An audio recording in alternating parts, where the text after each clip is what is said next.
The Chargers and the Denver Broncos. Justin Herbert here, of course, is a must play that we have for you guys. Now, that shouldn't come as a shock or really surprise anybody, I would imagine. Against the Denver Broncos, they've been playing tough fundamental defense for sure. And we have Herbert. I was trying to find it here. We have Herbert top 5 this week. He's number 5 quarterback on the week against the Denver Broncos in this one. He's just been playing really well. And right now, the Broncos defense, the way they're constituted, the way they've been playing as of late, is that they're a pretty tough run defense. But you can throw the ball on them, which means Keenan Allen also should have a great game. I talked about this last week too. Keenan Allen, as long as Justin Herbert is healthy and Keenan Allen is healthy, he is locked in to get double-digit targets every single week. And when you're getting a wide receiver like Keenan Allen, double-digit targets, in a matchup that there's really nobody on Denver you're worried about covering him, he's gonna cruise to 100 yards in this game. It's just going to be a matter of, do you score? Will that put you in the top 3? Or are you going to wind up being wide receiver 6 for us on the week because you don't wind up scoring? Because the touchdowns are still a little hit or miss with Keenan Allen, even with Justin Herbert out there and the way he's been playing. But he's going to get double-digit targets. I mean, he's as safe as a floor as they really could possibly come right now as a top wide receiver getting double-digit targets every single week. So we love you some Keenan Allen. Love Justin Herbert this week. I think the only question you're really at, well, 2 questions you're asking yourself when it comes to the Chargers. What do you do about Justin Jackson and Joshua Kelly? And can you stream Hunter Henry?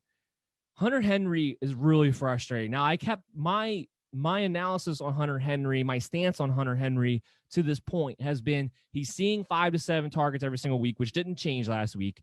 Therefore, you have to continue playing him as a borderline tight end 1, a borderline top 12 tight end, because there's just so many tight ends out there who are touchdown dependent and just not seeing that kind of target share any given week. And so he's been consistent in that number. He's been consistent in the opportunities, but there's been no execution. We're still waiting for him to break across the end zone. And even though he's been getting 5 to 7 targets, it hasn't mattered. It hasn't resulted into much. He's had a couple of good, solid games, but nothing exciting, nothing crazy, nothing over the top. This Broncos team is not a team that is particularly susceptible to tight ends to begin with. We have him at tight end 18.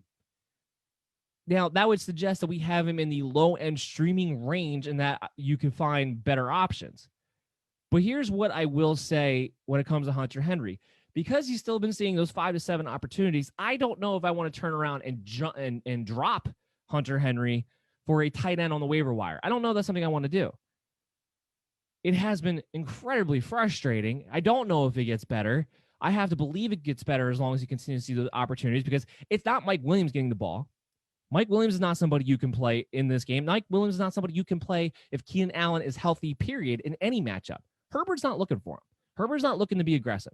He's looking for Keenan Allen. He's looking for the check down. That's it. That's all. And it's working. He doesn't have to open it up anymore outside of that. He's not targeting Mike Williams enough for him to be a thing. The other targets are going to Hunter Henry. Eventually, I have to believe, especially when it gets into the red zone, those will start to hit at some point this season, at least enough to make Henry a feel-good top 12 tight end again.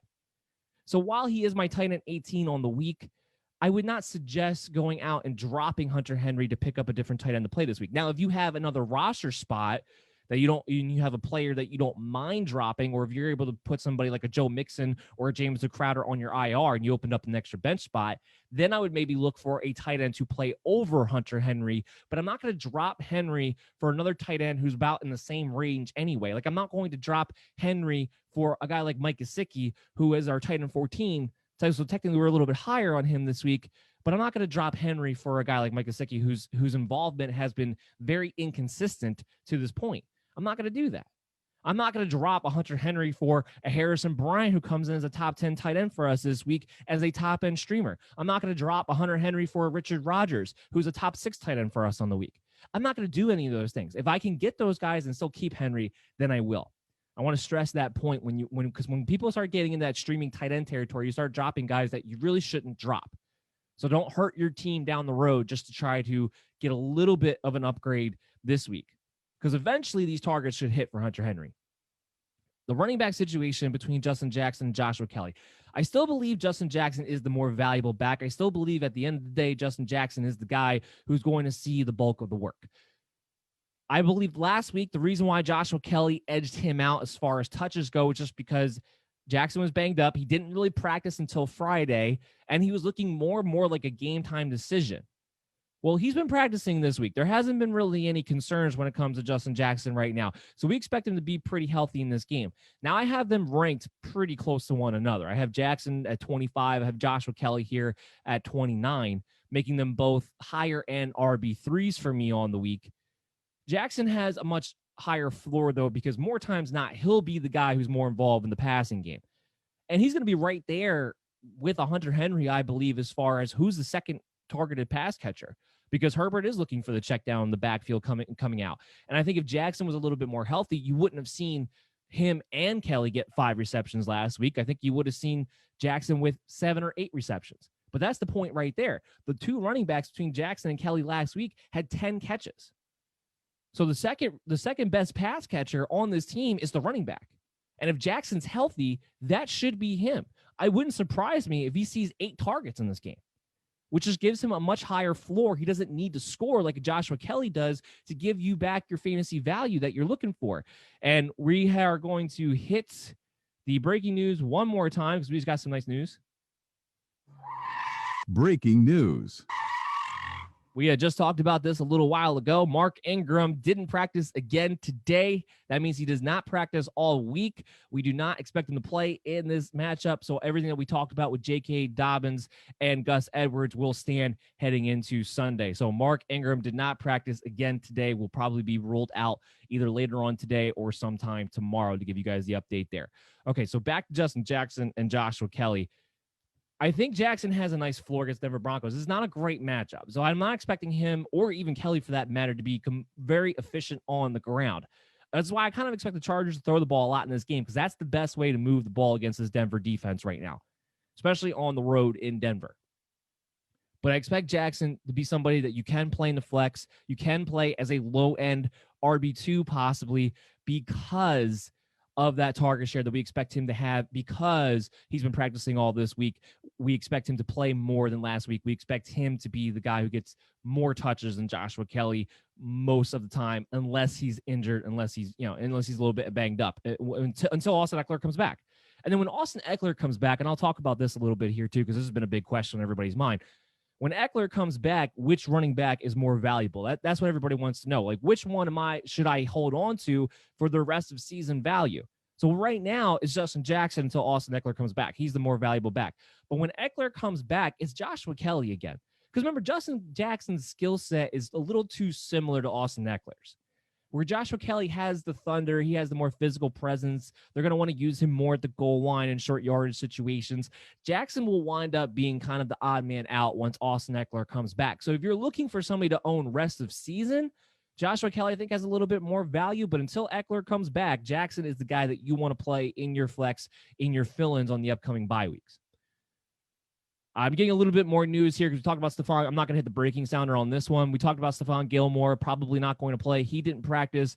Julian Edelman and N'Keal Harry didn't practice either. It looks like they're not going to have any of those players in this game. That Bills-Patriots game is going to be really brutal. Definitely bet on the Bills as a lock of the week because I don't know what the Patriots are going to do offensively. I have horrendously they have looked, and then they're not even going to have their main guys to throw to. Could be a big James White game, though. Keep that in mind, because if there's no N'Keal Harry, there's no Julian Edelman, Target's got to go somewhere. It'll probably be James White more times not coming out of the backfield. So James White, PPR leagues, half-point PPR leagues, might have just entered flex territory where I wasn't even playing a New England Patriots coming into this week. And I still probably wouldn't want to if I can avoid it, if I had better options. But he just got a little bit of a higher floor now with those guys out. So try to keep that in mind as well.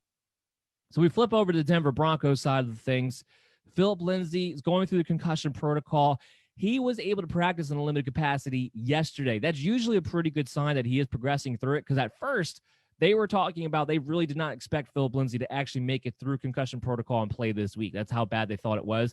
But if he was able to practice in limited capacity yesterday, if he's able to practice again today, which we're not going to find out until much later on today in the afternoon, so make sure you're following us on Twitter at BellyUpMDFF Show, he will have a decent chance to be able to play on Sunday. What we saw while Philip Lindsay was healthy was pretty much a 55-45 split as far as the carries go. Now, Melvin Gordon's still the pass catching back because he's still the much better blocker, and he's a good receiving back out of the backfield, which makes him the more valuable back regardless of whether Philip Lindsay is able to play or not. But if Lindsay's able to play, he was getting enough work and he was efficient enough with his touches that I believe he can be somebody you play in the flex against the Chargers, that you can have success running the football on. Now, if he does not play, as of right now, we have it kind of ranked that way. Melvin Gordon will be a top 15 running back for us on the week. And even if he does play, you still have to play Melvin Gordon as a low-end RB2, but he'll be a mid-level to high-end RB2 if Lindsay can't go in this one. This is something we're going to have to keep our eyes on.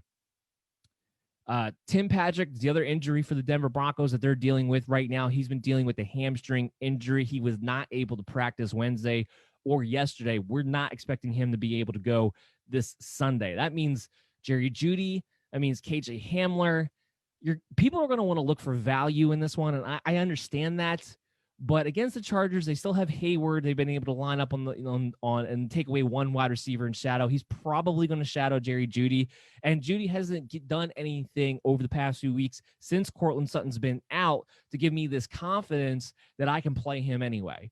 So Jerry Judy's not somebody that we have ranked inside of our top 36, not somebody that I would want to play. I would think you have better options and better matchups to be able to go to, because I can't imagine, while Jerry Judy is somebody who's over 50% rostered and he's on people's teams, I can't imagine you've been playing him too much anyway, unless you're in a desperate situation where you just have everybody on bye and you just need to find bodies at this point. He'll be the number one target, theoretically, because there's no Tim Patrick, but it hasn't been great. There's nothing much to go on. It's a very low floor in this game, a very bad matchup for him in particular.